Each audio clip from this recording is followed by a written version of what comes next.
So,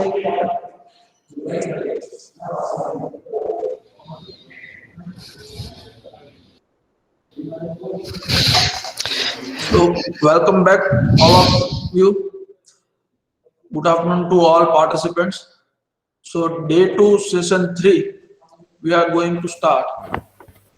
Today, with us, we having Dr. Afsal Lagrawala. So, without much wasting the time, I would like to invite Professor Kuldeep Patel to introduce our today's speaker. Over to you, Kuldeep. Thank you, Professor Yagnesh. Am I audible clear? Yes. Okay. Good afternoon, all participants. I, Kuldeep Patel, working as Assistant Professor in Automobile Engineering Department, ADIT, welcomes you on the second day of STTP on alternate fuels. Today we have with us Afsar M. Lakdawala sir to enlighten us on the topic of tribo-corrosion behavior for biodiesel. Let us have a brief introduction of the expert session. Afsar M. Lakdawala sir, working as an associate professor at the Mechanical Engineering Department, Nirma University. He has completed his doctor degree from IIT Bombay on CFD multi-phase flow. Before joining to academics, he has served as a graduate engineer trainee at Gujarat State Fertilizer and Chemical Industry during the 2000 to 2001. He has undertaken total 8 research projects, total worth of rupees 40 lakhs on different topics and the different fields. He has published total 15 papers in the international journal on the various area of his interested topics. Addition to that, he has also published 6 research papers in the national journal on various topics. He has also published 36 papers in the various international and the national conferences across the globe. His area of interest in the computational fluid dynamics, multi-phase flow, thermal system simulation and design, design of heat exchangers, IC engine, and the alternate fuels. He has also organized STTP and seminar on the various fields during his educational tenure. He has delivered total 22 expert lectures on the different topics at the various institutes across the India. He is also a member of various professional bodies such as member of Institute, member of Indian Society of Technical Education, IST, member of Society of Automotive Engineers, member of Society of Fluid Mechanics and Fluid Power. He is also a reviewer of many international journals such as International Journal of Multi-Phase Flow, International Journal of Chemical Engineering and Science, International Journal of Automation and Spray, International Journal of Biodiesel. This is the brief introduction of today's expert session. We, as a committee member of this FDP alternate fuel, we welcomes you, Lakdawala sir, for this session on second day of this FDP. Today, Lakdawala sir will give you the introduction about his topic, tribo-corrosion behavior for biodiesel. So without wasting much of the time, I send over this session to the Lakdawala sir, so he will enlighten us for the various perspectives on the chosen topic. Thank you very much. Now over to you, Lakdawala sir. Thank you, Kuldeep. Am I audible? First of all, let me check it out. Yes, sir. Yes, sir. Yeah. Thank you, Sanjay sir, Yogesh, Yagnesh. Pardon, and Kuldeep for inviting me in this STTP for delivering this expert lecture. In fact, my as Kuldeep said that my area of expertise mainly nowadays is CFD, computational fluid dynamics. However, for a like past 1 or 2 student, I worked with them in alternate fuels and certain area of engines. So I would like to share some of my research which we have carried out during that PhD tenure of 2 of my students. Uh, so let me first of all share the PPT.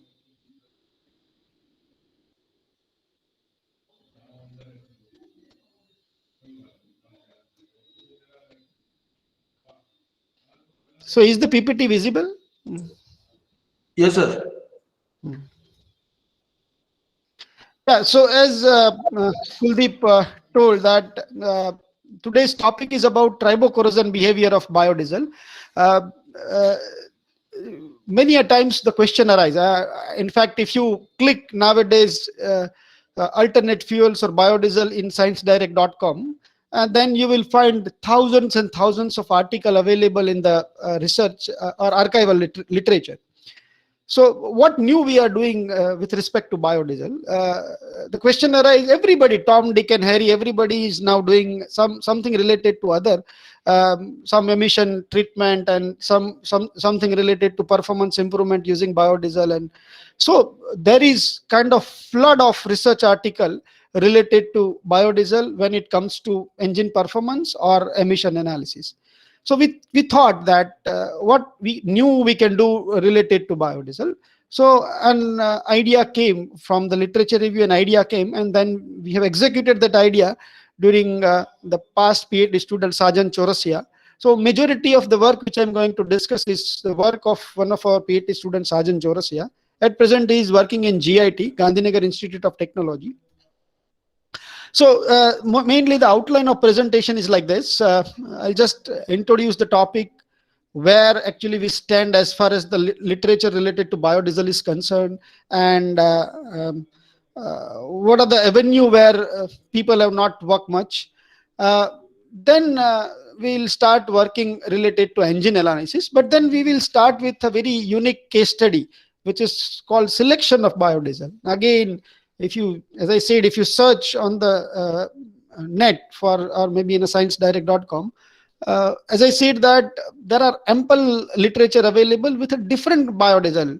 Some author may have worked with Jatropha oil, some has worked with Karanja oil, and some has worked with linseed oil. And there are plenty of, even nowadays people are working with algae fuel and these and that. So there are ample number of biodiesel available. And let me tell you that this biodiesel is having a different thermophysical properties. The property of each biodiesel may not be same.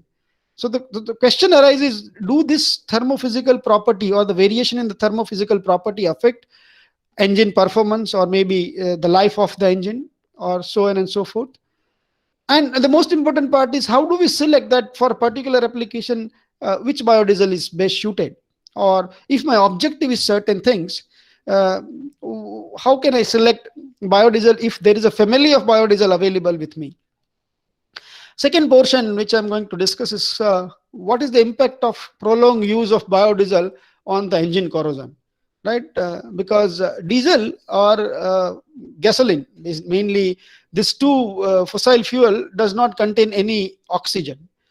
Unfortunate part of the biodiesel is it contains 21% by weight of oxygen, 11% by weight of oxygen, sorry. So this oxygen, inbuilt oxygen, or the inherent oxygen in the biodiesel basically cause sometime oxidation of the metal and cause corrosion. So is there the corrosion increases with the use of biodiesel of this metal, or what kind of impact of the prolonged use of biodiesel is there on the engine?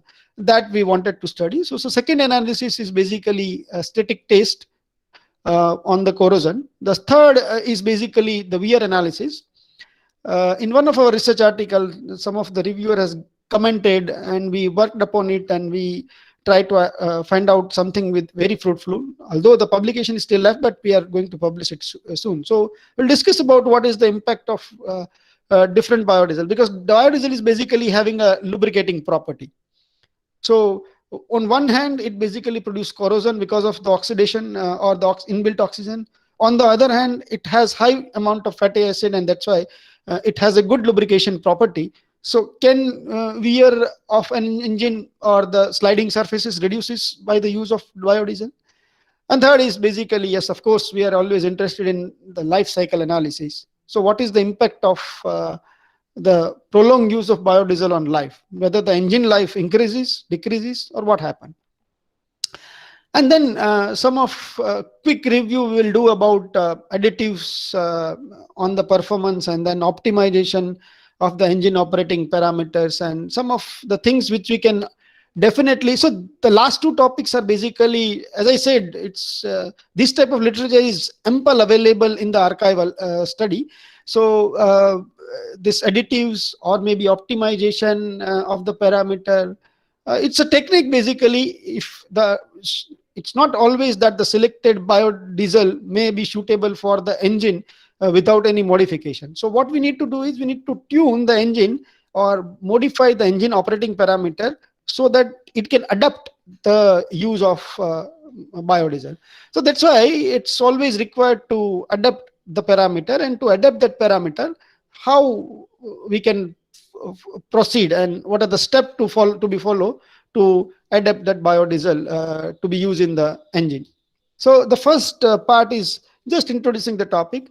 In fact, we have published a review article in Renewable and Sustainable Energy. Those who are interested can go through it.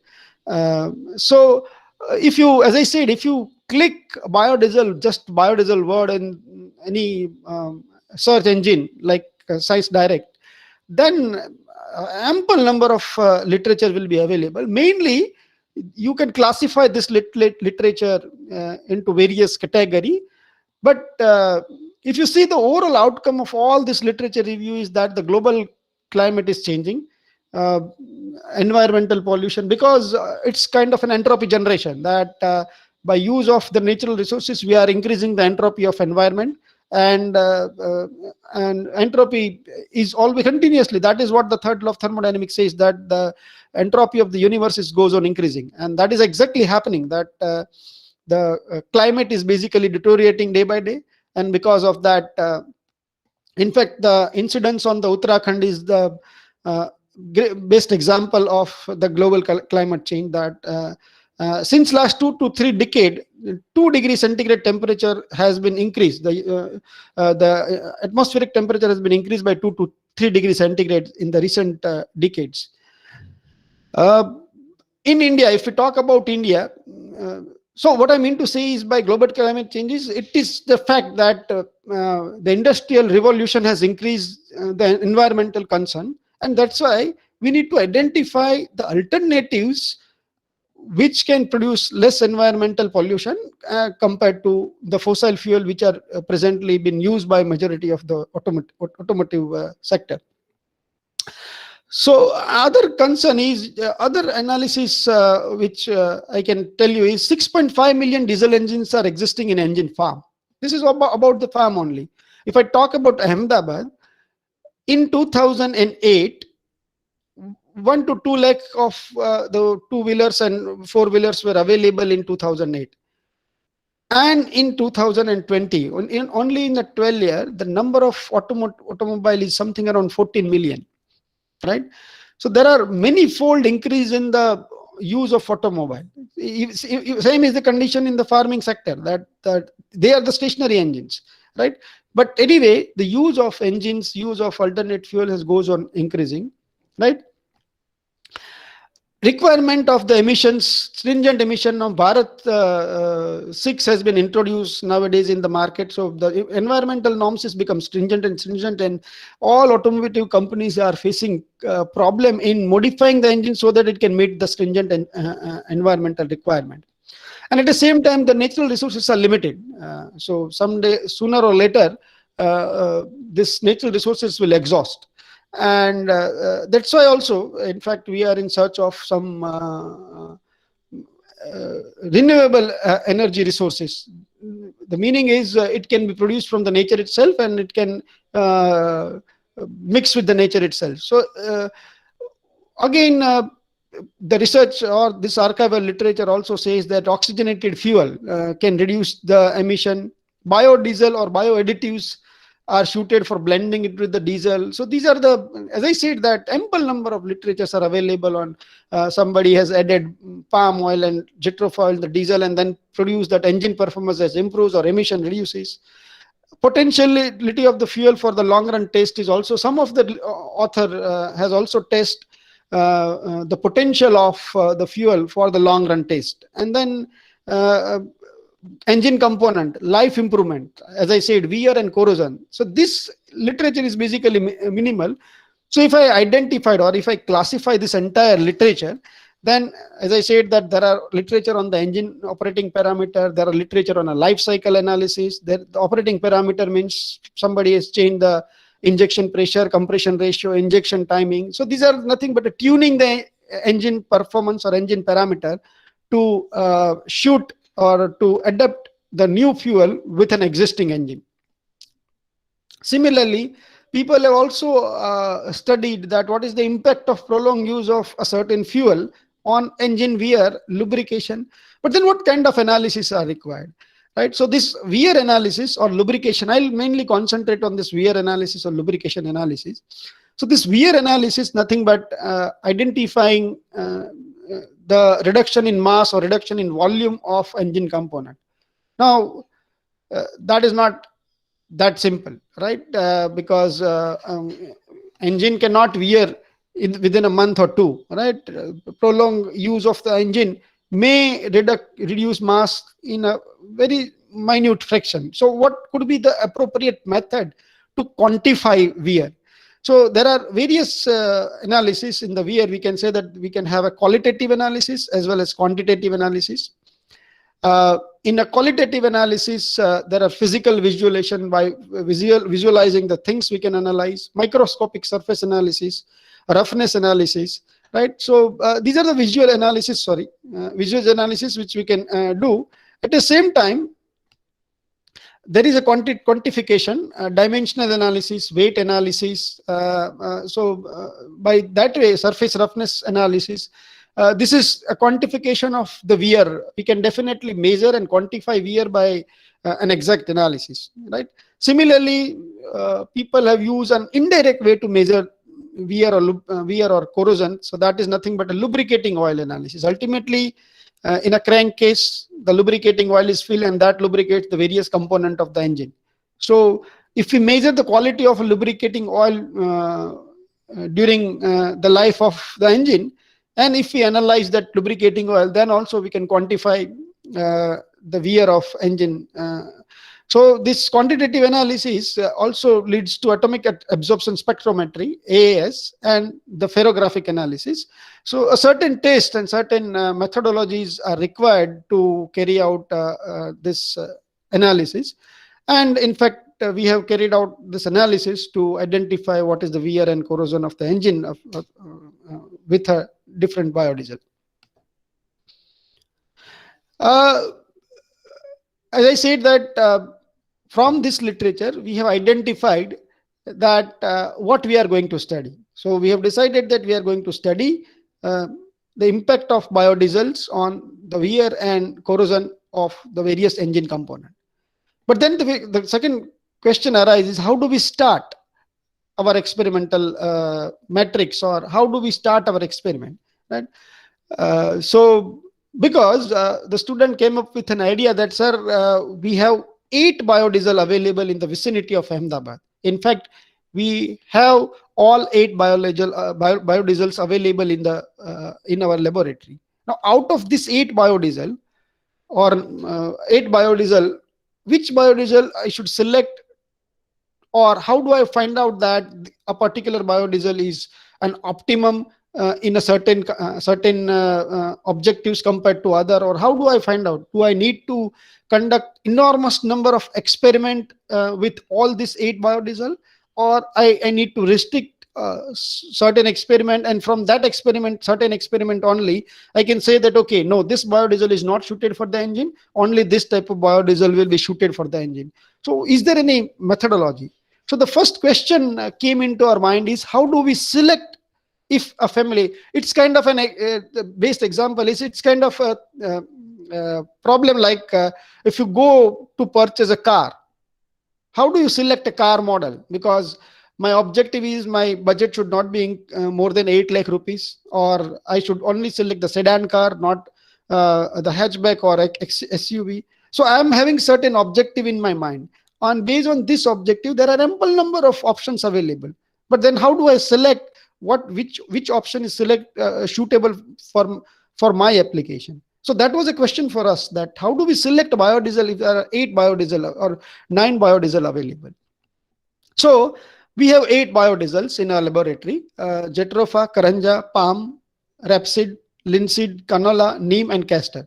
So these 8 biodiesels were available in our laboratory, but the question was which biodiesel or which combination of it's not necessary that only single biodiesel is adaptable. You can have a combination of Jatropha and Karanja. You can have a combination of Jatropha and palm, or Jatropha and rapeseed, or palm and rapeseed and palm. So there are infinite number of options possible. But the question, one cannot perform this many experiments in the laboratory. Otherwise, the entire life he or she may going to conduct only experiment on the biodiesel, and that is not advisable also, right? So there must be certain methodology. So the methodology is called MCDM, called multi-criteria decision making, MCDM, right? And we adopted the MCDM technique to identify an optimum biodiesels combination, optimum biodiesel for our case. But in moving forward, we have made certain constraint. So it's very important to identify the constraint also, right? So what constraint we have made? That because the percentage of biodiesel addition also is an important factor, right? Up to what percentage I should add biodiesel into it? So what we have done is, okay, so we wanted to minimize the number of experiment, and at the same time, we wanted to have an impact of everything into our objective function, or impact of everything in optimizing or selecting the biodiesel for our use. So what we have done is, we have decided that in the fuel there will be 50% diesel and 50% biodiesel, so that equal contribution of biodiesel and diesel was decided. The contribution of diesel and biodiesel should be 50-50%, right? So in 1 liter of fuel, half a liter was diesel and half a liter, or nearly half a liter, was biodiesel. Again, in that half liter, instead of 1 biodiesel, we have decided to go with 2 biodiesel. So let us say if 50% is biodiesel, then 25% is Jatropha, 25% is Karanja, 25% is Jatropha, 25% palm. So you can see that 1 is nothing but showing the combination of Jatropha with a different biodiesel, and that is nothing but my 1 blend, right? Similarly, Karanja. So total, this is nothing but my selection matrix, that out of 8 biodiesel, we have selected we have decided to go with a 2 biodiesel in a blend, and the contribution of each biodiesel is kept which is equal to 25%. So then we have decided our full factorial matrix, which is nothing but equal to 28 experiments. And then we have identified that, okay, because we wanted to code it, that or we wanted to identify the number, so we have used certain notation, that 1 is nothing but canola Karanja, 28 is nothing but rapeseed Jatropha, and so on and so forth. So these are nothing but our 1 to 28 options available. So we have a 28 options available, but then we need to identify that what are out of this 28 option, which is the best possible options for us to have better engine performance and less emission, and at the same time less corrosion and less wear, right? So there are various objective function. I'm going to discuss. So our objective function is the engine performance should be better, emission should be less, corrosion should be less, and the wear should be less. So there are various objective functions. Some are higher is better, some are lower is better, right? I'm going to discuss only one or two with you, but we have carried out this analysis for all the objective function, like as I said, that corrosion, wear, engine performance, and engine emission. So what I'm going to do is I'm going to discuss engine performance and engine emission. By the way, this paper is already forwarded in a Journal of Sustainable Energy Technology. It's elsewhere. So this paper is under review. So as I said that I'm going to discuss only selection methodology for engine performance with an objective function of engine performance and engine emission, right? So our test rig or experimental setup is nothing but a VCR engine, variable compression ratio engine. It is a computerized test rig available in a laboratory. It is coupled with eddy current dynamometer. Right, so there is a crank encoder, and on the cylinder there is a pressure transducer which gives us P theta diagram. At the same time, all the data, all the readings are there is an interface of computer and various analog signals with LabVIEW software. So all the data are recorded directly in the computer, and you can analyze this data as and when required. Right, this engine is basically capable enough to conduct this type of experiment, right?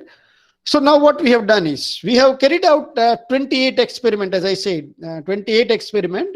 Now, as I said, we have identified certain objective: engine performance and emission. And then the question arises, in the engine performance, there are multiple number of parameters like BSFC, thermal efficiency, right? A combustion, which is identified by peak pressure inside the cylinder, and ignition delay. So what are the parameters which we need to consider? Emission, again, there are many emission like CO emission, CO2 emission, HC emission, NOx emission, smoke density or smoke emission, right? So what we have done is, again, we have restricted ourselves to interest or shown our interest only on BSFC, thermal efficiency, peak pressure, ignition delay, and in the emission, we have decided to go with NOx, HC, and smoke density. CO and CO2, we have not given much concentration. Anyway, when you burn the fuel, the CO2 is going to come out. So you cannot restrict CO2 to come out.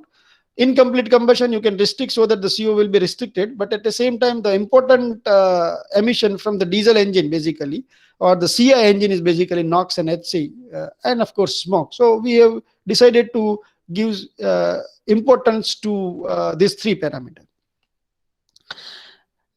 Again, what you need to do is you need to give certain weightage like which objective is more important compared to other, right? It's kind of that.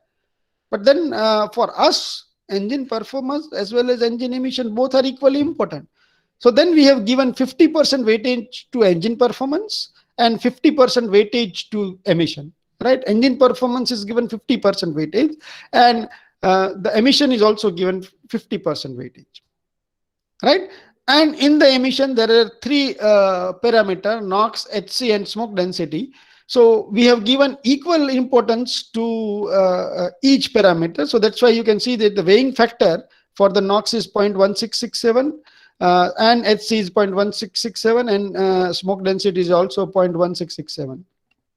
Similarly, so the summation of this is basically 50%. Similarly, the engine performance is given 50% weightage, and again equal weightage is given to all this objective function, right? The BSFC is given 0.125, thermal efficiency is given 125, and peak pressure and the ignition delay is also given 125 weightage factor. Now here you can see that BSFC is basically lower is better. Similarly, thermal efficiency. So out of this 28, although only 14 in abstract of 14 experimental results are shown, But BSFC basically, specific fuel consumption is basically lower is better. So out of this all 28 experiment or 28 fuels, lower the wherever you get a lower BSFC, that is considered to be the better fuel. But at the same time, the efficiency should be the highest one, or the higher the efficiency, that fuel is considered to be the better one, right? Similarly, higher the peak pressure or the in-cylinder peak pressure, that fuel is considered to be the better one, and so is for the ignition delay. So higher the ignition delay, lower the ignition delay, that fuel is considered to be the better one. And so is for the emissions. All the emissions are considered to be lower is better. So here basically the problem is some objectives are higher is better, some objective is lower is better, and at the same time, single fuel cannot attain all. It's not like the canola and linseed will have a lowest brake specific fuel consumption and highest thermal efficiency. So all objective cannot be attained by a single blend, biodiesel diesel blend, right? So that's why it is very important to select which is better, right? So what we have done is we have selected MCDM technique called TOPSIS and Promothi. Again, I'm not going to discuss about the Promothi, but yes, those who are interested can go through the paper, which will be made available online in a nearer future. So TOPSIS, basically, I'm going to discuss about what is TOPSIS. So TOPSIS is basically a technique for order preference by similarity to ideal solution, right? So the short or the abbreviation of this selection techniques or order preference technique is basically TOPSIS, right? So this is basically optimum alternative should have a minimum distance from an ideal solution. The theory or the basic ideology of this technique is the optimum alternative should have a minimum. If the minimum distance or if the distance is zero, the meaning is the ideal solution is the only optimum solution, right? The ideal solution is an optimum solution, and maximum distance is for the negative ideal solution, or the worst case will have a maximum distance from the ideal solution, right? So how do we start this methodology? So remember, to start this methodology, first of all, you need to generate a matrix, right? So D is nothing but a matrix. So let me tell you that this 1 to 28, that is nothing but your attributes, or these are the options available with you, right? So we had 28 options available. That is nothing but a different blends of biodiesel, diesel, which we have prepared and conducted an experiment to measure certain objectives, right? So these columns, various columns, are nothing but our objectives, right, or criteria. So there are 28 attributes, 28 row, and 7 column or 7 criteria. So our size of the matrix is 28 by 7, right? So there are A1, A2, and AM. These are nothing but our attributes. X11, X12, X1n is nothing but the criteria for attribute 1. X21, X22, X2n is nothing but criteria for attribute 2, and XM1, XM2, and XMn is nothing but a criteria for attribute M. And as I said, that some of the criteria is basically higher is better, some of the criteria is lower is better. At the same time, if you see this matrix,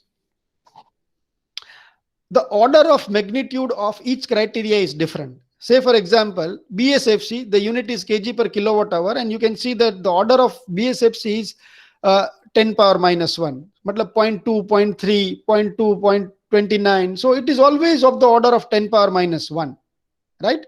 Similarly, if you see percentage of brake thermal efficiency, then you can see that these are the order 10, right? It is always of the order 10, 31, 29, 32, 30. So the order of magnitude of this BSF thermal efficiency is basically 10. And so is the peak pressure. Ignition delay is also of the order 10. But if you see NOx, which is in ppm, the order is 1000 or 100. Again, so what I mean to say is different criteria is having a different unit, different dimension, and at the same time, the order of magnitude of, there is a vast difference between the order of magnitude of different criteria. BSFC का order point में है, thermal efficiency का 10 और 100 में है, peak pressure का similar is the peak pressure. So then it is very difficult to directly, आप अगर weight से multiply भी करोगे, then one value will be much smaller compared to other value, right?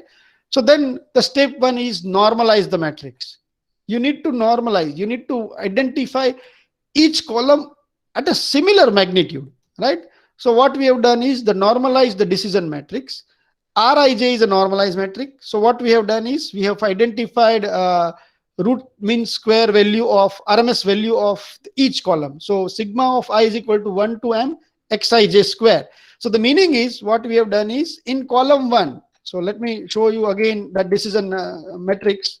So in column 1, let us say BSFC, we identified, so this is nothing but our first column xij. So we have identified square of this number and sum of square of all this number in this column, and we have taken square root. This is called RMS value, or root mean square value of thermal efficiency for all 28 experiment. And then what we have done is we have divided each xij with the RMS value of thermal efficiency, right? So that is nothing but our normalized value of similar procedure is done. Similar procedure is done for BSFC, similar procedure is done for peak pressure and ignition delay. But when we did for the BSFC, the RMS value is calculated for this column. When we did for peak pressure, the RMS value is calculated for the third column, and so on and so forth for the other column. So what we have done is first step 2 is to normalize the decision matrix, and that is done by calculating RMS value, dividing each attributes, each criteria.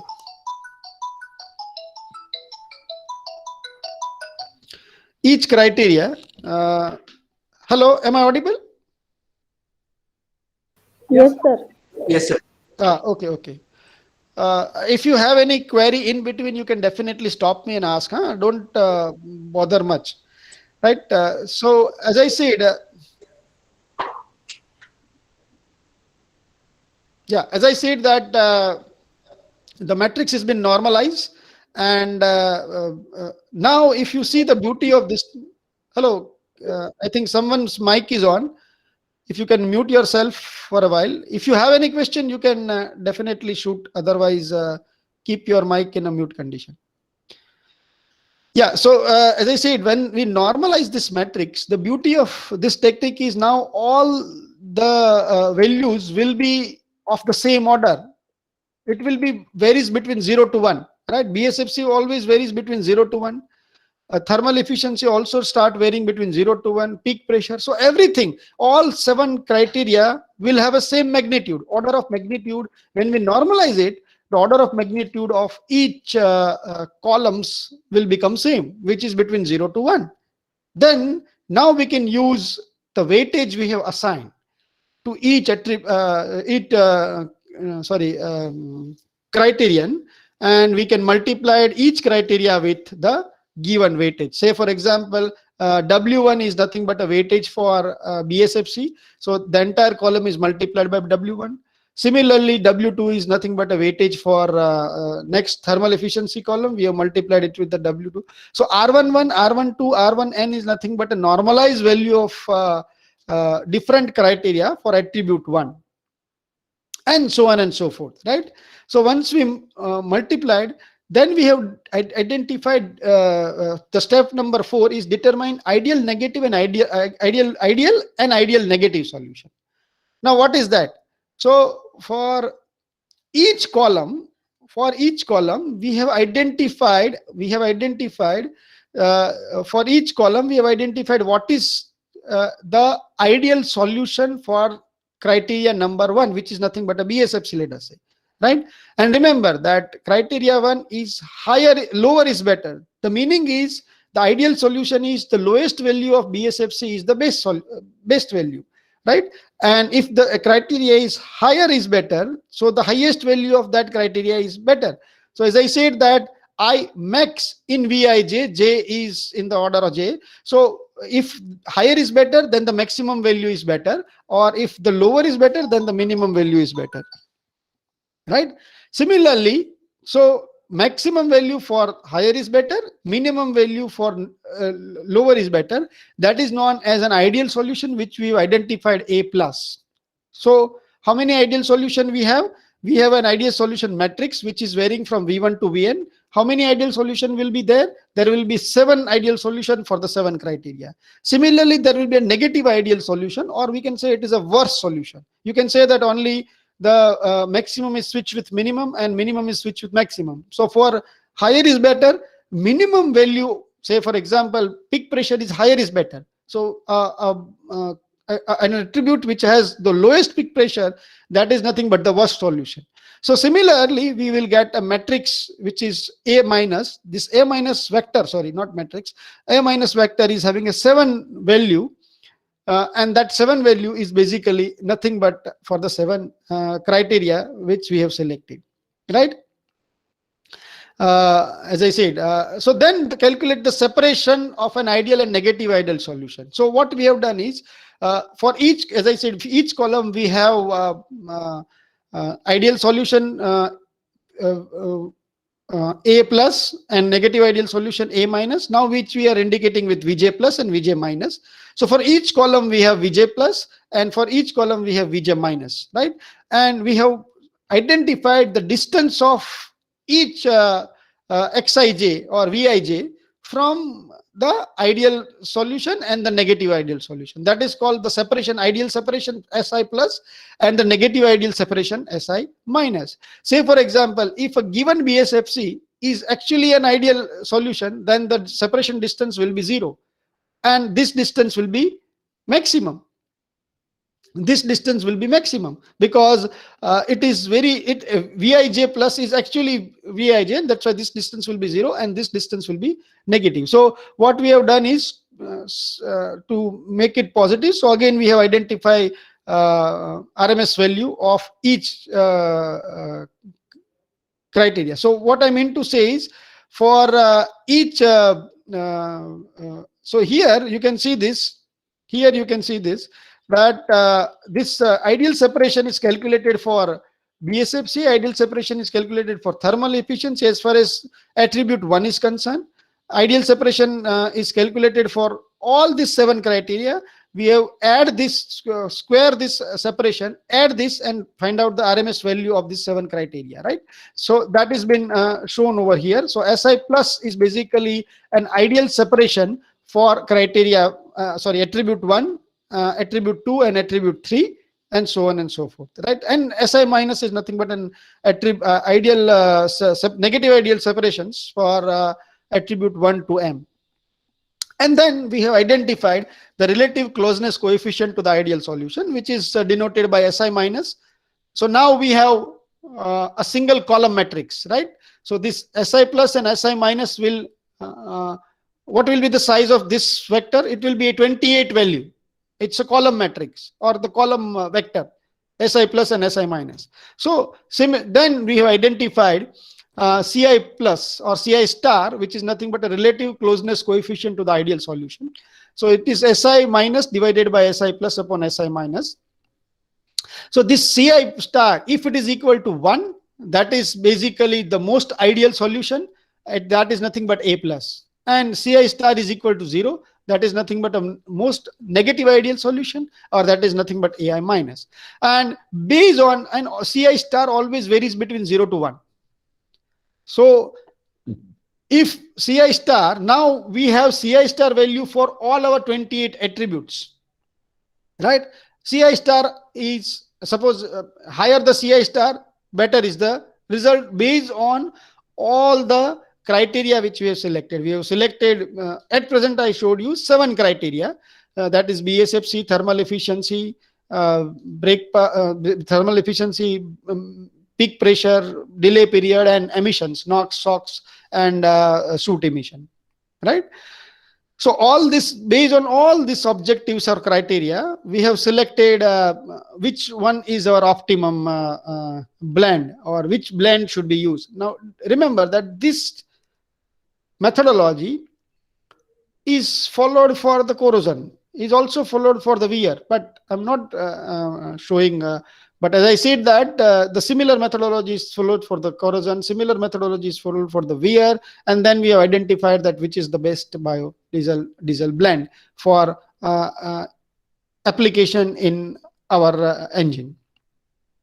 So this is nothing. And then apart from the Topsys, because literature suggests that sometime and anyway, this is nothing but a decision making technique, multi-criteria decision making technique, and sometime it may fail, right? So what we have done is we have selected an equivalent method called Promothi method, right? Again, the idea is nothing but a selection of the criterion from available pool, right? And we have applied not only Topsys, we have applied Promothi and Topsys base, and it is said that if your selection is accurate, then the Spearman constant or the deviation between the two methods should be as minimum as possible, right? And the deviation should be 0 for basically the ideal solution, or the rank 1 Topsys and Promothi rank 1 should be 0. So exactly what that we have done, we have applied Topsy, we have applied Promothi for all this methodology, and then we have ranked our 28 options, right? And we said, and we identified that as per the selection or the criteria decision, Castor and Rapeseed biodiesel is best for as far as the engine is concerned, the life of the engine is concerned, wear, corrosion, or engine performance and emission is concerned, the Castor and Rapeseed based biodiesel is the best one. Remember that at present we have kept 25% Castor, 25% Rapeseed, and 50% biodiesel. But then what should be the percentage of addition of this Castor Rapeseed in the biodiesel is yet to be analyzed. But then it is very simple to analyze that. So this is nothing but a first phase of experiment. So only conducting 28 experiment, we came to the conclusion that Castor and Rapeseed biodiesel should be our optimum, or the optimum biodiesel, which can be used out of the available pool. If you add maybe algae biodiesel, then the pool is different. You may require to conduct some more experiment. But out of the available 8 pool, Castor Rapeseed based biodiesel is the best biodiesel for the particular application. Now, see, remember that in the first phase of experiment, that 28 experiment, the impact of biodiesel and diesel was kept same. The percentage of Castor and percentage of Rapeseed was 25% only. But then you can have a percentage of Castor and percentage of Rapeseed, maybe anything. You can have a 25% Rapeseed or 30% Rapeseed and 0% Castor. You can have anything, right? So what should be the accurate percentage of Castor Rapeseed in the blend of diesel or the blend of diesel and biodiesel, right? So to do so, we have conducted a second phase of experiment. Now we know that the rest of the biodiesel we have forget about. Now we need to play with only Castor and Rapeseed, right? So what we have done is we have decided to vary the percentage of or addition of Castor and Rapeseed, and then again the same methodology is carried out. Again the Topsys and Promothi is applied and identified that which percentage addition of the Castor and Rapeseed is best suited for us. Here again, based on the literature, you can see that in the archival literature that the maximum percentage of the biodiesel is kept 30%. Although we have started with 50%, but that too minimize the deviation due to the variable percentage of diesel and biodiesel. That's why we have kept 50% biodiesel and 50% diesel. Now, as per the literature, we went and identified that in fact more than 30% addition of biodiesel in the diesel is not possible, because the India, specifically India, does not have a potential to replace diesel more than 30% as far as the biodiesel is concerned. So we decided to go only with the 30% biodiesel, and in 30% we changed the percentage of Castor and Rapeseed from 0 to 30%, and then we again prepared a matrix with all attributes, criteria like NOx, HC, SO, Pmax, DP, thermal efficiency, and BSFC, and so on and so forth.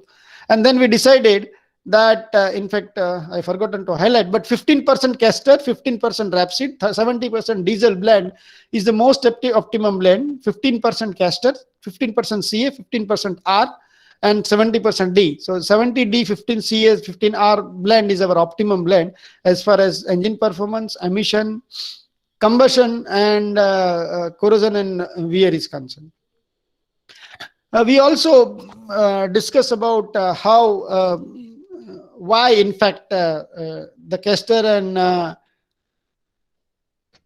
so castor and rapeseed basically increase the thermal efficiency and reduces the BSFC. The reason which we could identify, although that results are not presented over here, but we did mass spectroscopy and GCMS, gas chromatography and mass spectroscopy, and identified that castor and rapeseed both is having heavy end hydrocarbons in the structure, and that leads to high calorific value. At the same time, the viscosity, because of the heavy end hydrocarbon, the lubricating property of castor and rapeseed is far better compared to any other biodiesel. Although sometimes viscosity may cause problem, but fortunately in our case that was not a problem. And that's why we get all optimum result. Like Pmax is the highest one with 15% castor, 15% rapeseed. And let me also tell you that more than 15% addition of the castor basically hampers the performance, because viscosity otherwise becomes very high, right? So as I said, that 15% castor, 15% rapeseed, and 70% is given rank 1. Promothete, Topsys, in both the method it got rank 1, and that is nothing but our most optimum biodiesel diesel blend for the further use. In fact, we have established that as far as the corrosion, wear, and everything is concerned, this Topsys and Promothete this selection based analysis says that this blend is our optimum blend. Next work which we have carried out is mainly on the corrosion. That is again published in Institute of Mechanical Engineers Part C. Recently published, it is in 2021, right? So what is basically corrosion test, and what does it gives us? So it provides insight into corrosion mechanism basically, and to identify and to compare the corrosion resistance of a different alloys to another standard conditions, right? And what kind of heat treatments are required to be given to a certain element so that the corrosion can be minimized. That information can be made available if a proper corrosion test is conducted. And most importantly, it provides the basis of estimating the service life of the process equipment. In fact, in our case, it is engine. We can identify what is the process life. Now, but first of all, we need to identify what are the components of the engine which are prone to corrosion, or what are the components which are exposed to prolongedly exposed to the biodiesel, right? Remember that I told you why biodiesel leads to corrosion, because in biodiesel there are 11% by weight oxygen, and this structural oxygen is mainly responsible for the oxidation of various metals and polymers, or like rubber or plastics parts, and that leads to heavy corrosion in many engine components, right? So as I said, that inlet valve, exhaust valve, piston, cylinder, high pressure fuel lines, injector pump, fuel filter, feed pump, right? Fuel tank, which is made up of mainly plastics or polymers. Fuel or the high pressure lines are basically metal lines, but low pressure lines are basically rubber or polymer lines. So all these elements are continuously exposed to biodiesel, and these elements may lead to corrosion. Now the question arises, how do we carry the corrosion test? क्या ये सभी part निकाल के biodiesel में डाल के corrosion measure करेंगे? And as I said, that is not possible. The reason is the rate of corrosion is very, very slow. It takes maybe months and years to completely erode the entire component. So it's not possible to. So as I said, the rate of corrosion is very small. So then how do we quantify it, right? So instead of the actual component, we can identify what are the metal used to manufacture that component, and then we can identify or we can prepare a metal coupons, and that coupon we can analyze for the corrosion with a different biodiesel. So exactly that we did. So to identify what are the elements or what are the metal used to manufacture various elements, first thing is we did an component elementary analysis, right? What is that component elementary analysis? We have sent the sample of the metals of piston, metals of cylinder, inlet valves. We break all this inlet valve and pistons and connecting rod, and we identified small portion of it, and then we send it to for the elementary test, and we identified that these are the component mainly used for the various like carbon. In piston there is 0% carbon, and then the maximum percentage is 82%, 80.23% is aluminum is used in the piston. So what we have done is basically we identified component of each metals which is used to manufacture different component of CI engine. So we have identified piston ring, cylinder liner, inlet valve, exhaust valve, connecting rod, bearing, and so on and so forth.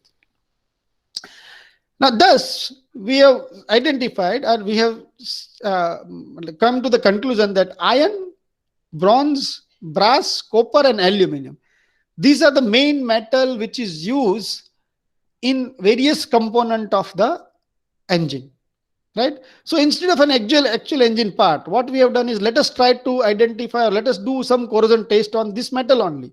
That, and then we can correlate the rate of corrosion. If the rate of corrosion with iron is this, piston is, or maybe the inlet valve is made up of some alloy, iron alloy, the corrosion will be higher or lower. At least we can quantify, at least we can say some quantitatively measurement of the corrosion on the various engine component.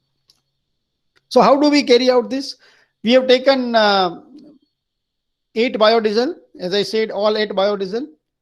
We submerge the metal coupons. We have made as per the standard. As per the standard, we have made all these coupons.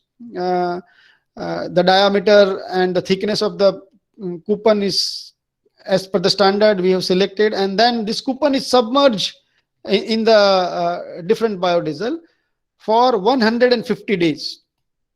For 150 days, we have submerged that coupons into the bio. In fact, the beaker was also sealed, and the beaker was kept in the dark room, so the sunlight should not affect. At the same time, the biodiesel was never exposed to oxygen or the atmosphere. So that's why only inbuilt oxygen of the biodiesel was responsible for the corrosion on the metal coupons, right? Then after 30 day interval, every 30-day interval, we have visually analyzed the surface of each coupons. On the microscope also, we have analyzed the surface of each coupons. We have made the surface roughness. We have a profilometer, and using that profilometer, we have made surface roughness measurement, and then we analyze that whether the surface roughness is reduced or increased or what happened. And finally, at 150 days, we have identified what is the weight loss. And using that weight loss, we have identified what is the rate of corrosion of this biodiesel, a particular biodiesel on a particular metal. Now we have 5 metals and 8 biodiesel. So iron sample is kept in all 8 biodiesel. So this is 8 5 40. So we have a 40 beakers, and the different biodiesel, 40 beakers for the 5 biodiesel, and 8 biodiesel and 5 metals. So as I said that immersion test, this is called immersion corrosion testing of the metal, which has been carried out as per ASTM G3172. So this is nothing but ASTM standard G3172, in which the corrosion rate is identified as weight loss at the end of 150 days weight loss, multiplied by factor K, which is given for the different K factor is given based on the area, right?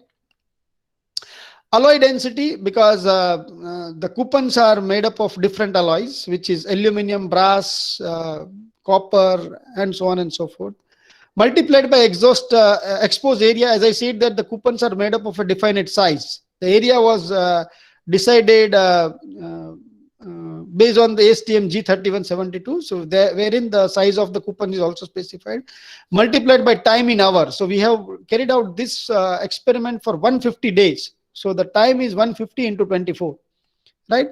So this K factor is basically, if you take area into inch square, then it is 61 point. So it's kind of a conversion factor, centimeter square, then this is it. Millimeter, if you want your metal loss in millimeter, then and the area is in centimeter, then you can have a different K factor, right?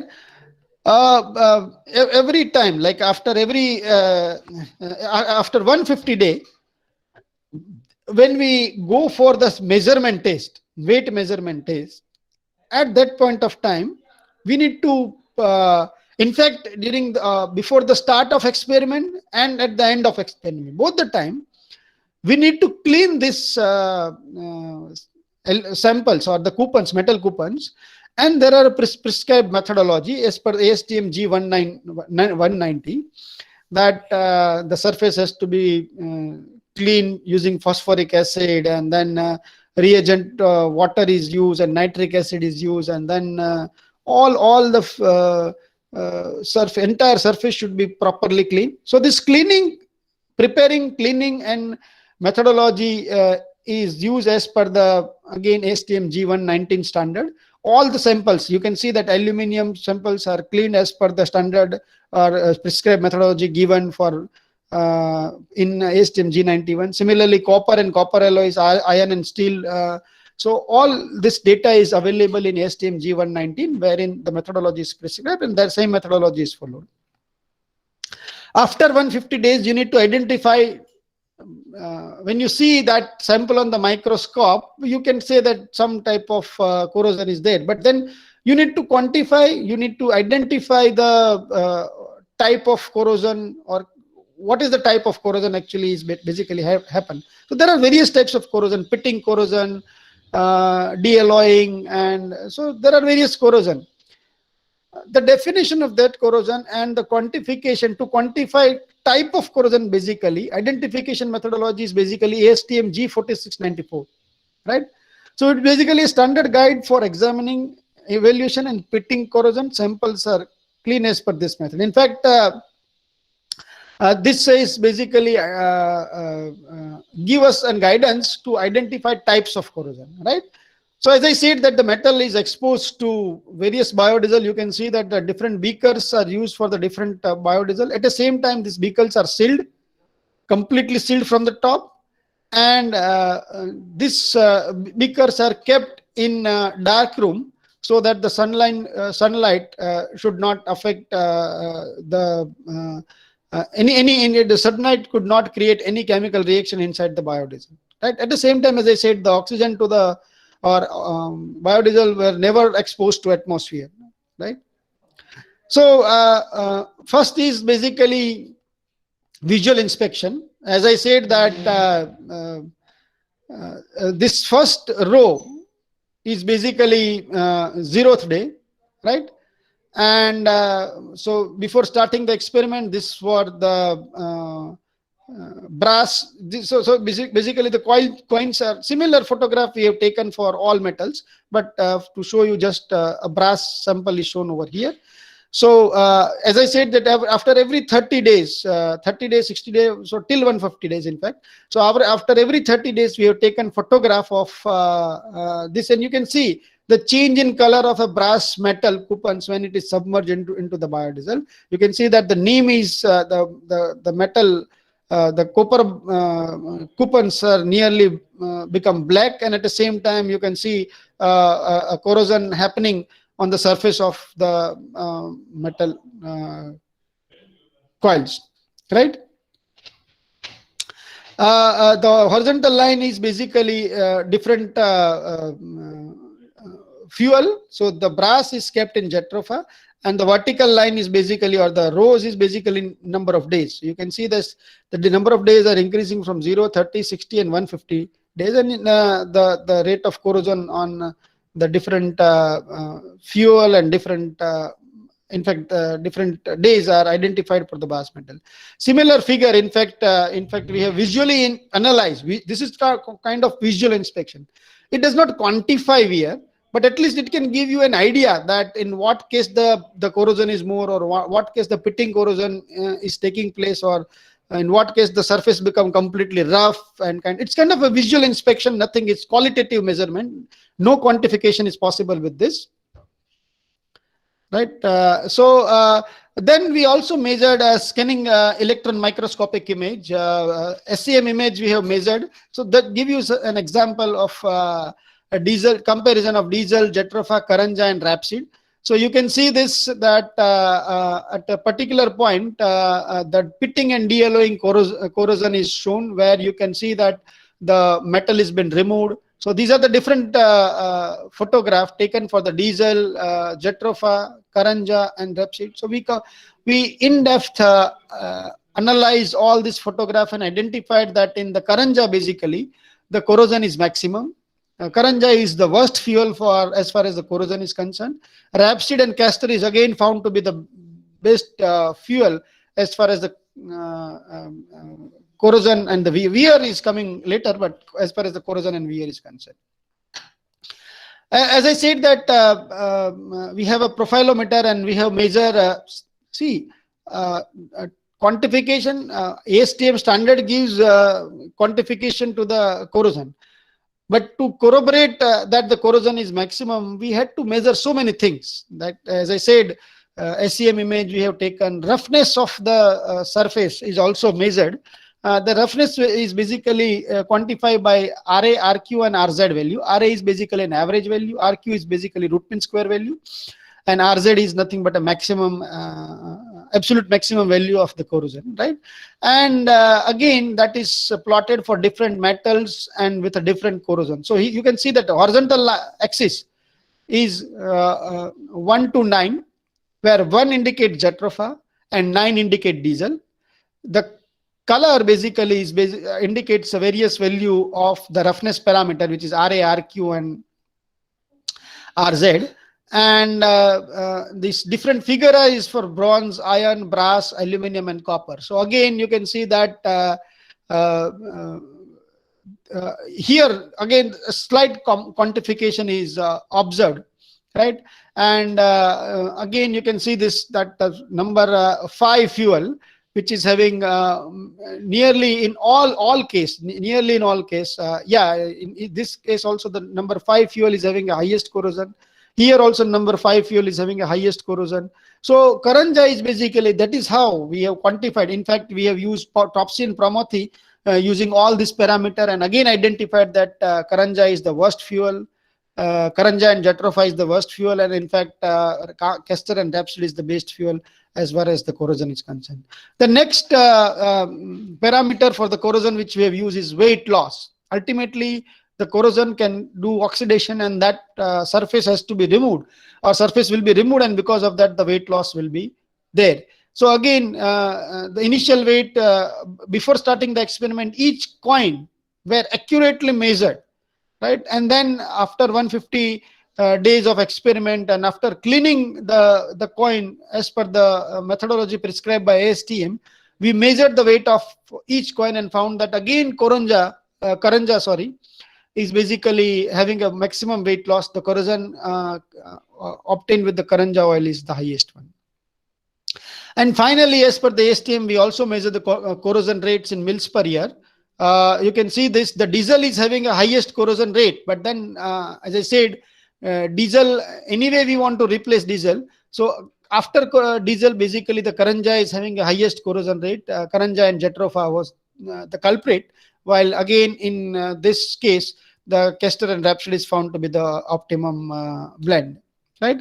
Last one is basically wear analysis. This paper is yet to be forwarded. In fact, We are planning to forward it into energy conversion and management, ECM. We are in a mode of completing. So I'm not going to discuss much about this. I'll just give you the glimpses of it, and then maybe we'll move to the next topic. But let me tell you something about how we have analyzed wear and quantify wear for a different metal. Right. So why basically the wear takes place in the engine? So in engine there are various moving parts. So there is sliding parts. I would say sliding parts. Say for example, piston and cylinder, or piston ring and cylinder liner is basically one is stationary, the other is sliding, and that's why there is a friction present between the two metal. Similarly, crankcase, connecting rod bearing, big end bearing and small end bearing, there is one fixed part, there is another moving part, and there is always friction presence between these two mating parts. How do we reduce friction? So this friction is basically reduced by the lubricating oil. So we have a lubricating oil provided in the crankcase. Then why do we worry about wear with the help of biodiesel, or how the biodiesel affects the wear of the engine? When the lubricating, the problem with the biodiesel is, or in fact the problem with all oil or all the fuel is, there is always chance of leakage of this fuel from cylinder head or the cylinder side. In CI engine, basically the fuel is injected inside the cylinder. But sometimes it happens that before burning, that fuel directly goes to the crankcase from the crevices, right? And dilute the lubricating oil. So the dilution of the lubrication oil may cause, suppose if the lubricating oil is diluted much, means it loses its viscosity. If it loses its viscosity, then it cannot serve the purpose of lubrication, and hence the metal to metal contact will occur and the wear will start. That is exactly the case with diesel. Diesel does not have proper viscosity, and that's why lubricity, I would say, proper lubricity, and that's why if diesel enters into the crankcase, it highly dilute the fuel, lubricating oil, and thus the wear with the lubricating the wear with this type of lubricating oil is the highest one.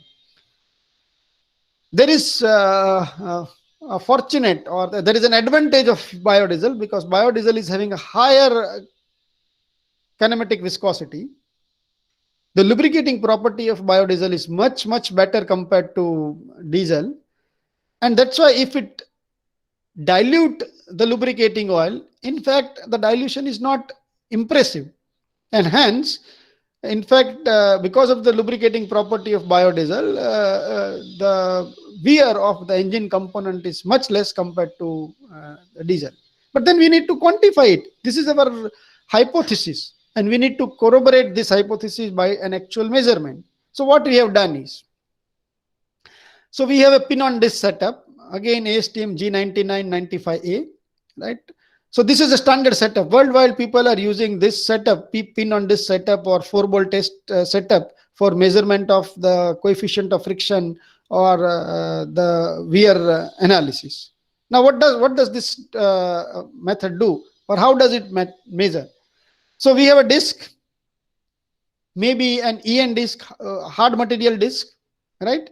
So this disc is rotating. It can be submerged into the oil if you want weight lubrication or weight coefficient of friction, or you can keep the disc dry without lubrication. But our objective was to analyze the impact of various biodiesel on the wear. That's why what we did is we submerged this disc into the various biodiesels, from 8 biodiesel in fact, starting from Kester to canola to Pram and different.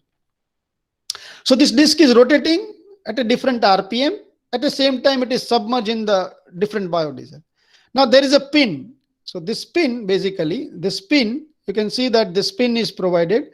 This pin is made up of a different metal. The metal which we have selected, 5 metals which we have selected. So we have generated pins of the metal which we have selected for our analysis: brass, copper, aluminium, and so on and so forth.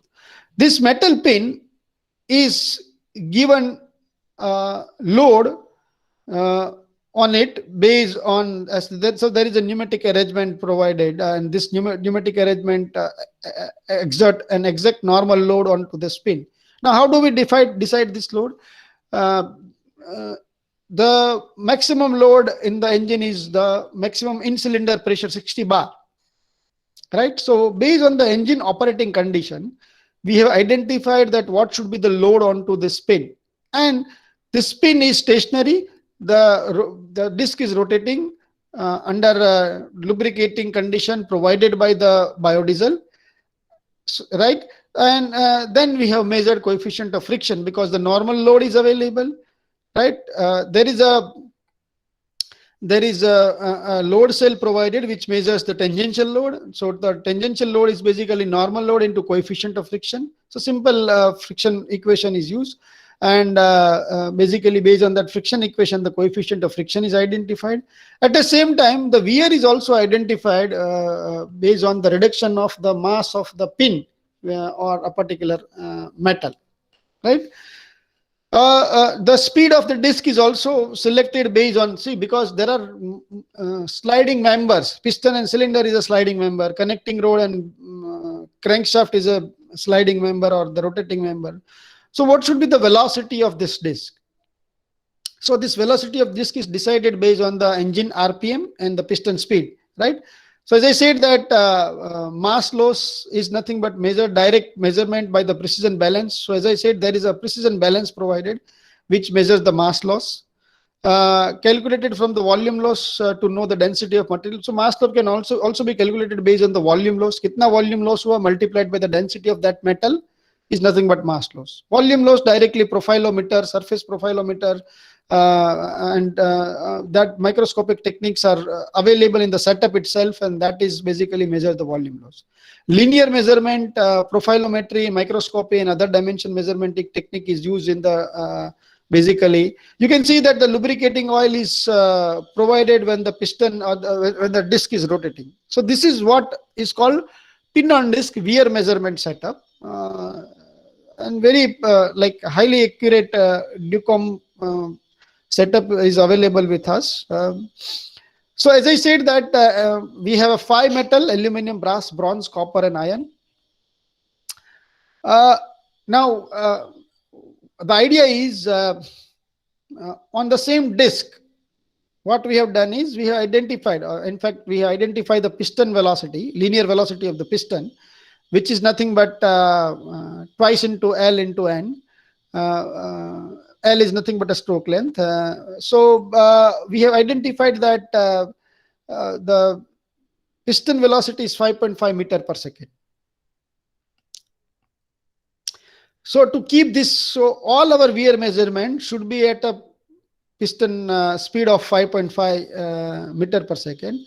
The lubricating flow rate is kept as 0.33 liter per minute, and load apply on the pin was 40 Newton. This 40 Newton load is identified based on the maximum in cylinder pressure, which was something around 60 to 65 bar, right? As I said that this 5.5 meter velocity was required to be kept constant. You can see that this disc is rotating, and if I keep the pin at a certain radius from the center, so these are nothing but a track radius or the track diameter, I would say. So this track diameter is selected in such a way that this R into omega is turned out to be 5.5 meter per second. So the RPM and track radius is selected in such a way that always the linear velocity, the linear velocity for all the track and multiplied with the RPM. So all the track is turned out to be 5.5 meter per second. And as I said that we have again 8 biodiesels, and of course now we have an optimum blend 50C, 50R, 70D, which is coming from the earlier Topsy and Promothi analysis. Here also we did Topsy and Promothi analysis, but at the same time, as I said that the blend was also identified in 3 previous steps. So what does this give us? It gives us the distance travel versus distance travel. So it gives us coefficient of friction. So we have measured coefficient of friction with aluminum, brass, bronze, copper, and iron. And these are the different diesels and biodiesels, basically. So the colors indicate different diesel and biodiesel. So basically it measures distance as well as time, right? After conducting the test, we also carried out SEM, scanning electron microscopic analysis of pin. And then we identified that different types of surface removal, so types of, or the identification of different types of wear is been carried out using SEM image analysis. Deep groove type of wear and dilatation wear and plastic flow wear, transform layer, and different. So we have identified that with each metal, what kind of wear is basically carried out, right? I think there are few more slides, but I believe that Professor P.D. Patel, Dr. P.D. Patel will discuss on this. This is the work carried out by Dr. P.D. Patel when he did his PhD at Nirma University. Dr. R.N. Patel was his main guide, and I used to be a kind of a co-guide. In fact, not exactly co-guide, but I was kind of co-guide for him. In all his publication, I am there as a co-author. The reason is I was one of the member of committee in his PhD. So I'm not going to discuss something related to life cycle analysis, but as Dr. P.D. Patel is going to discuss on life cycle analysis, as well as some of the in situ wear analysis, wherein, as I said, that in situ wear analysis, in fact, this wear analysis is basically carried out directly onto the engine, right? So although the wear measurement was very small, but we could identify something. The paper is already, as I said, paper is already published in Fuel Journal. That is already available online. You can go through it. So and this project was funded by Guj Cost. So I'm not going to discuss much about this life cycle analysis. Those who are interested can go through this paper. Otherwise, Dr. P.D. Patel will definitely discuss about this. Wherein the idea was to again use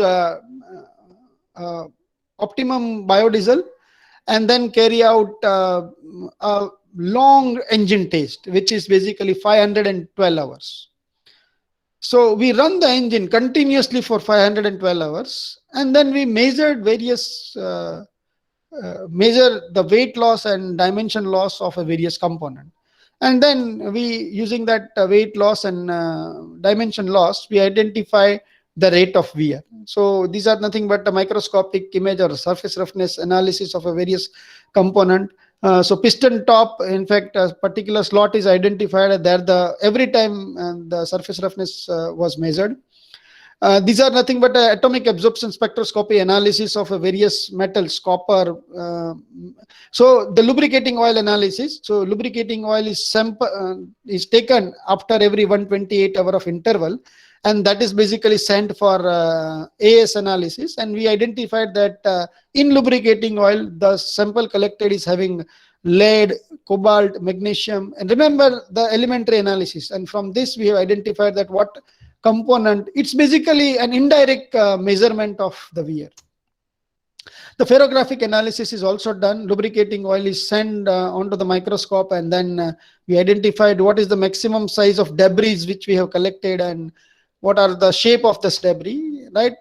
Finally, the regression model is fit, right? So a regression model is identified, and based on the regression model, we compare our actual wear with the predicted wear, and it's found to be in a reasonably good agreement. And at the same time, the biodiesel is having a less wear compared to, we could also prove that the biodiesel is having a less wear compared to diesel, right?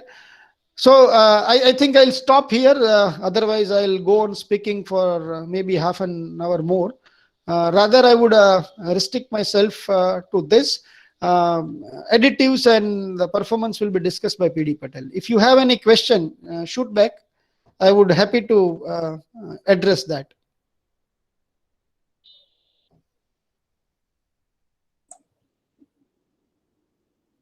Sir, Yagnesh here.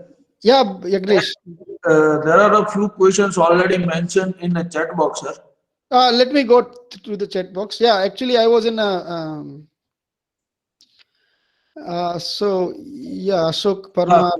Yes, sir. Good morning. Okay, okay, okay. Bottom right. Hmm.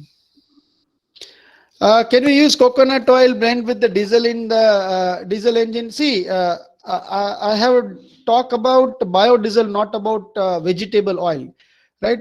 So biodiesel and vegetable oil is a two different entity. You need to do esterification process to convert vegetable oil into biodiesel. When I talk about biodiesel, then in the biodiesel there are certain standard which says that the calorific value should be in the this to this range, the kinematic viscosity should be in this to this range, right? So the esterification process has to be conducted on the any vegetable oil. You can use coconut oil, you can use people have started with algae and many other things. What I mean to say is uh, don't use edible oil. The reason is people are not having enough food to eat, right? So don't use edible oils. As far as non-edible oil is concerned, you can use any non-edible oils, mahua oil, linseed oil, but you cannot use directly that vegetable oil into the engine, otherwise it will create a huge problem. So what you need to do is you need to carry out a esterification process, and then you convert that vegetable oil into biodiesel, and then once the biodiesel is ready you can use. But the problem is based on the basic or the mother oil property, the biodiesel is having a slightly different property compared to each other, and that causes a problem while you use into the engine. Okay. Jetrofa blend is I already discussed, I suppose, Vivek, that Jetrofa is having a big problem as far as the wear, and at least our result says that Jetrofa and Karanja is basically produces more wear and corrosion compared to other fuel. In fact, in our analysis says that Castor and Rhapsody is having better results. Yes, ethanol blending, although ethanol is better fuel for SI engine, not CI engine. But as ethanol, see, you can, as I said, you can search it on Science Direct, and you will find ample number of article with ethanol and diesel. So here ethanol is used as an oxygenated fuel. I think that portion was left to discuss. Additives, oxygenated additives in reduction of NOx. So, but here the idea of ethanol addition in diesel is as an additives, not as an alternate fuel, right? So people have used ethanol as an additives in diesel, and when I use as an additives, the purpose is to reduce NOx emission. Now the question you may ask, the question: ethanol is having oxygen in it, biodiesel is already having 11% by oxygen. Increasing more oxygen, how can it reduce NOx emission? Because now I'm having more oxygen available, nitrogen is already there in the air. How I can reduce? So basically, availability of oxygen. The thing is, uh, here the ethanol basically reduces the maximum temperature in the combustion, because the octane number of ethanol is very high, C10 number is less. So as I said, ethanol is the best fuel for SI, not for CI. So without it does slightly reduce your performance, but at the same time the emission reduce is drastic.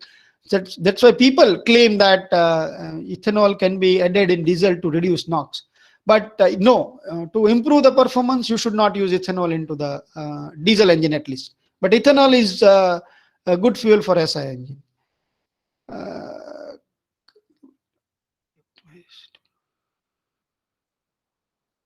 Yes, Unni Krishnan, yes, but then that is altogether a different, basically, objective. You are correct that biodiesel can, in fact, have a higher viscosity, and that's why the lubricating oil basically can be optimized. So instead of SA20W40, we can use a different fuel which is having perhaps less viscosity.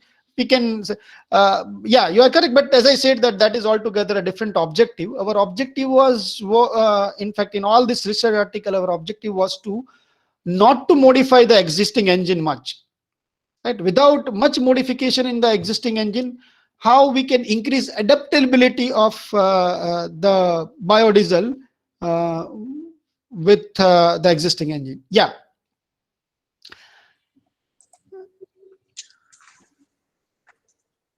So no more questions from the participants, sir. So Yeah, thanks. conclude the session, sir, over here. 1 minute, I'll stop sharing first of all. Yeah. So So, sir, we are concluding this session. uh, Thank you so much, sir, for a wonderful presentation on tribocorrosion behavior of biodiesel. So nowadays, the biodiesel is presently utilized fuel already existing, and the researchers are still research on this fuel for better use and result in several aspects. So it is really impressing for all of us to see the practice of biodiesel, which you have mentioned. So once again, on behalf of ADIT, Automobile and Mechanical Engineering Department, I would like to for accepting our invitation and spend your valuable time, sir. Thank you so much, sir. thanks a lot. In fact, I really enjoyed. In fact, I was not knowing that the people are typing a question in the chat box. Otherwise, I would have answered during that point of time only. Yeah, Unni Krishnan, thanks for your appreciation. In fact, I thank the entire ADIT family for inviting me for this lecture. I really enjoyed. I tell it from the bottom of my heart that I really enjoyed delivering this lecture. Thanks a lot. Thank you so much, sir. And for participants, there is a one announcement from Professor Maharshi Thakkar. So just give me 2-3 more minutes, and we having the one announcement. So I would like to request Professor Maharshi to announce the few things. Yagnesh, can I leave or? Yes, sir. Yeah, so I'll leave this meeting and you can continue. Yeah, It is thank for you. participants, sir. Pardon? Okay, sir. Hello? Sir, you can leave this information only for the participants. Yeah. Thank you. Yeah.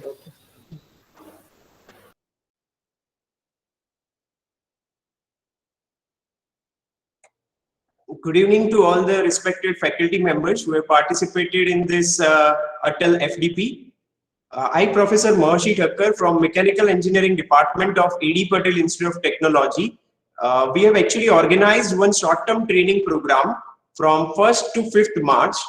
It is a AICTE funded program under AQIA scheme where you can see there are a lot of eminent speakers from all across the country, from well-known IITs, NITs, and the companies. The theme for this is the applied computational fluid dynamics for automotive, space, and defense sector. So I hope that faculty members who are interested in this domain register for the same. The link for registration is already shared in the WhatsApp group of this particular FDP. So if you have any queries, you can feel free to contact me. I'm also there in that WhatsApp group. So thank you very much, everyone. Yeah, have a good day. Thank you. Thank you, sir.